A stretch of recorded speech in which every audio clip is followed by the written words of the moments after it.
बांग्लादेश की ex prime minister हसीना हुई बांग्लादेश से उड़न छू।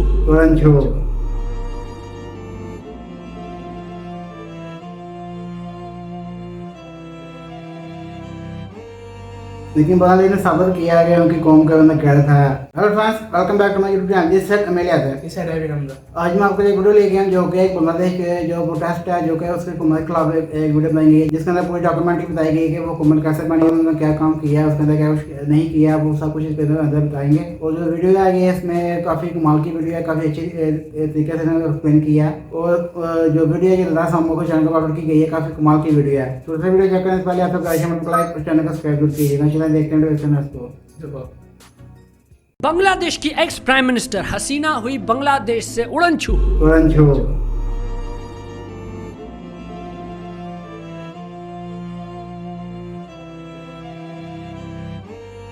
लेकिन बांग्लादेश ने साबित किया कि उनकी कौम का बंदा कैद था। वो सब एक साथ खड़े हो गए। हेलीकॉप्टर में बैठ के पंछी बनूं उड़ती फिरूं मस्त गगन में वाला गाना लगा के सीधा वो पहुंची इंडिया। 15 साल का हसीना वाजिद का अथॉरिटेरियन रूल आखिर खत्म हो गया। जनरल वकारुज़्ज़मान जो कि चीफ ऑफ आर्मी स्टाफ है, उन्होंने अपने लोगों से कहा है कि हम पे ट्रस्ट करो, एक नई गवर्नमेंट बनाएंगे, कोई भंड नहीं होगा, बस आप एक चीज करो, वायलेंस का दोबारा से इस्तेमाल मत करना। जी हाँ, वायलेंस का, क्योंकि कुछ ही अरसा पहले जो बांग्लादेश में प्रोटेस्ट हो रही थी उसमें 280 लोग मारे गए और 1000 लोग जख्मी हुए। अब क्योंकि हसीना इंडिया चली गई तो पीछे जो प्रोटेस्टर्स हैं वो उनके घर में आके घुस गए।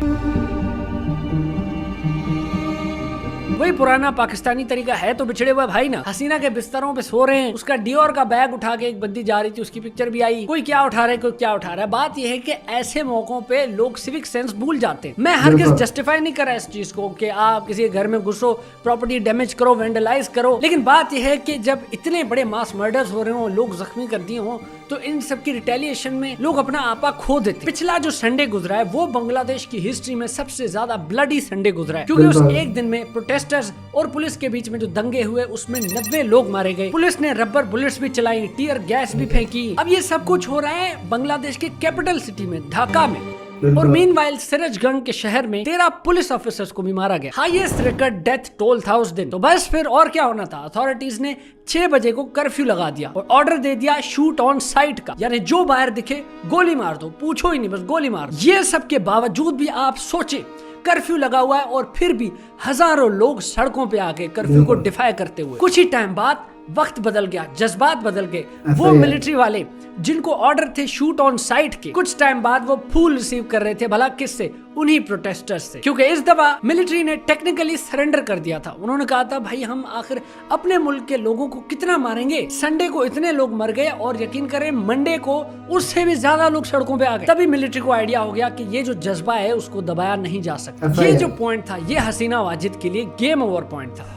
अब जरा डिटेल में जाते हैं और पता करते हैं कि आखिर ये धरने हुए क्यों थे, ये रेजिस्टेंस हुई क्यों थी।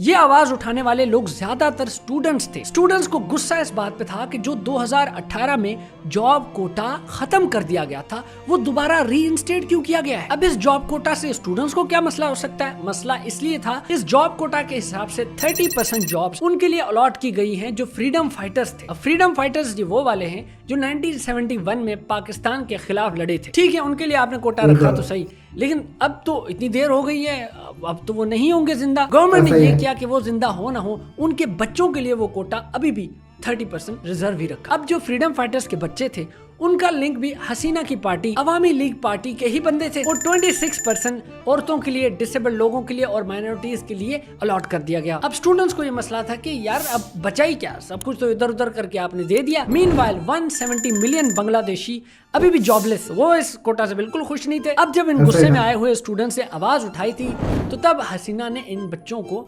रजाकार बोला था। रजाकार कौन है? रजाकार वो लोग हैं जिन्होंने 1971 वाली जंग में पाकिस्तान का साथ दिया था, यानी कि बांग्लादेश के हिसाब से वो हुए गद्दार। जो बच्चे अपने लिए हक मांग रहे उनको उनके लीडर गद्दार बोल रहे हैं जी। तो ये सारी हड़ाउड़ी में जुलाई 10 से लेके जुलाई 20 तक 180 लोग मारे गए। ये पूरे 15 साल के हसीना वाजिद के टेन्योर में सबसे बुरा टाइम था। अब इनको एहसास हुआ कि यार ये तो मसला खराब हो रहा है, ये तो अब क्या होगा। तो फिर 21 जुलाई को सुप्रीम कोर्ट ने इस जॉब कोटा में 93% अलॉट कर दिया मेरिट को। अब उनको लगा भाई अब तो बस इनको दे दिया, इनको जो चाहिए था, डिमांड हो गई पूरी, अब सही है, ऑल गुड हो जाएगा।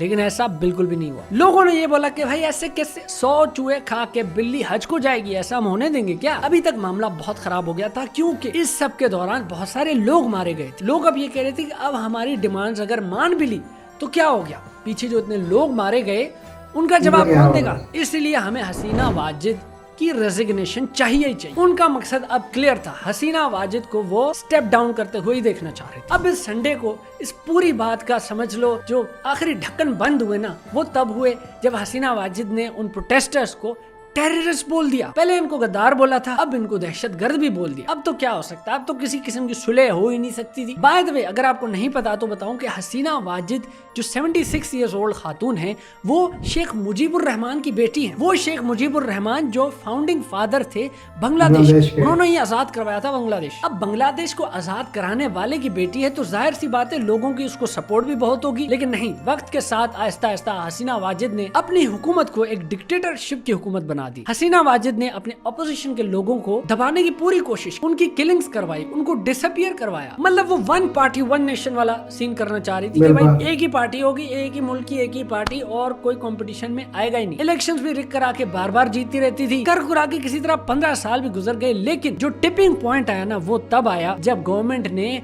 आम आवाम के सामने मिलिट्री को लाके रख दिया। अल जजीरा की रिपोर्ट के हिसाब से जो बांग्लादेशी लोग हैं वो अपनी आर्मी को एक न्यूट्रल एंटिटी मानते हैं और वो लोग अपनी आर्मी को रिस्पेक्ट भी करते हैं। अब पाकिस्तान में बैठे हुए लोग बहुत सारी अपनी सेंस लड़ा रहे, वो कह रहे हैं एक डिक्टेटर को गिराया है, अब फौज आ गई है, वो तो ऑन पेपर डिक्टेटरशिप करेगी। तो मैं आपको बता दूं, इस पे भी स्टूडेंट्स ने क्लियरली बोला है कि भाई हमें मिलिट्री की हुकूमत नहीं चाहिए। वो क्लियरली कह रहे हैं कि भाई हमने एक डिक्टेटर गिराया है, दूसरा आया तो उसको भी गिरा देंगे। वो डर नहीं रहे। वही तो मैंने बताया कि संडे को इतने लोग मारे गए, मंडे को और लोग आ गए। खैर उनकी आर्मी ने उनको वादा किया है कि दिसंबर के अंदर इलेक्शंस होंगी। अब इस बात पे मुझे वो न्यूटन का तीसरा लॉ याद आया कि every action has an equal and opposite reaction. अगर गुब्बारे को दबाना चाहेंगे तो वो छोटा नहीं हो जाएगा साइज में, वो फट जाएगा। तो इनके गवर्नमेंट की जो ये निंजा टेक्निक थी कि मिलिट्री को लेके आ जाएंगे और आवाम दब जाएगी, तो वो तो हुआ नहीं। बल्कि दबाने वाले जो थे मिलिट्री वाले, उन्होंने खुद ही टेक्निकली सरेंडर कर दिया। जो भी है, बांग्लादेशियों का जो रेजिस्टेंस है, हक के साथ खड़े होने वाला जो जज्बा है, वो इंतहाई कमेंडेबल है। अब हालात बदलते हैं नहीं बदलते, ये एक अलग सवाल है। इकोनॉमी बेहतर होने के लिए 101 फैक्टर्स है, लेकिन इस सारे वाक़े से पूरी दुनिया के लिए बहुत बड़ा सबक है। एक वो जो अथॉरिटी के साथ हुकूमत करना चाह रहे हैं, वो समझ जाएंगे कि जब आवाम उठती है तो फिर वो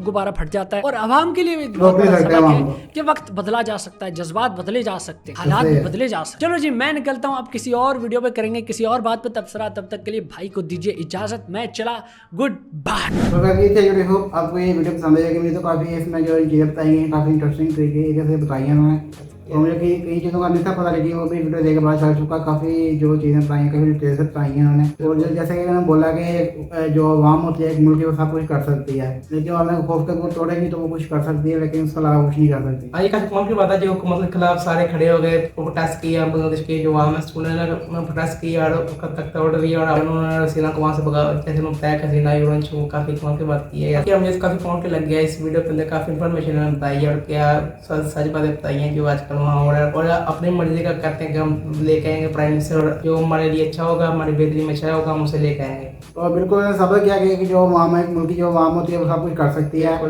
वो किसी से नहीं डरती। जैसे कि जो आर्मी थी रास्ते में, इसलिए कि वो उसकी साइड पर न्यूट्रल हो गई और उन्होंने साबित किया कि हम अपने मुल्क के लिए बेहतर चीज़ करेंगे। जो कि जैसा कि हसीना वाजिद ने जो हुकूमत थी उसके उन्होंने काफ़ी चीज़ें जो कि अपने पार्टी के जो लोग थे यहाँ जो बांग्लादेश में जब आज़ाद उन्होंने साथ दिया था, उनके लिए वो कोटा मिस कर दिया था नौकरियों का। इस वजह से भी उनकी काफ़ी वहाँ से लड़ाई हुई और बाद में जो गद्दार और टेररिस्ट कहा था, इससे उन्होंने अवाम को ज़्यादा गुस्सा चढ़ा, इसलिए वहाँ से वो प्रोटेस्ट बाहर निकल आए। तो उन्होंने फिर आकर जो उनका जो हुकूमत तख्ता था वो उल्ट गया और अभी भी उसमें काफ़ी जो बुरे हालात हैं बांग्लादेश में। और इसमें कितने लोग मरे थे?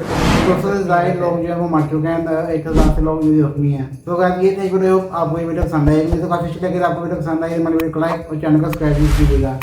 तो आगे हमारी आने वाली वीडियोस की अपडेट आप तक पहुंच सके। मिलते हैं आपसे अगली वीडियो, तब तक अल्लाह हाफिज़।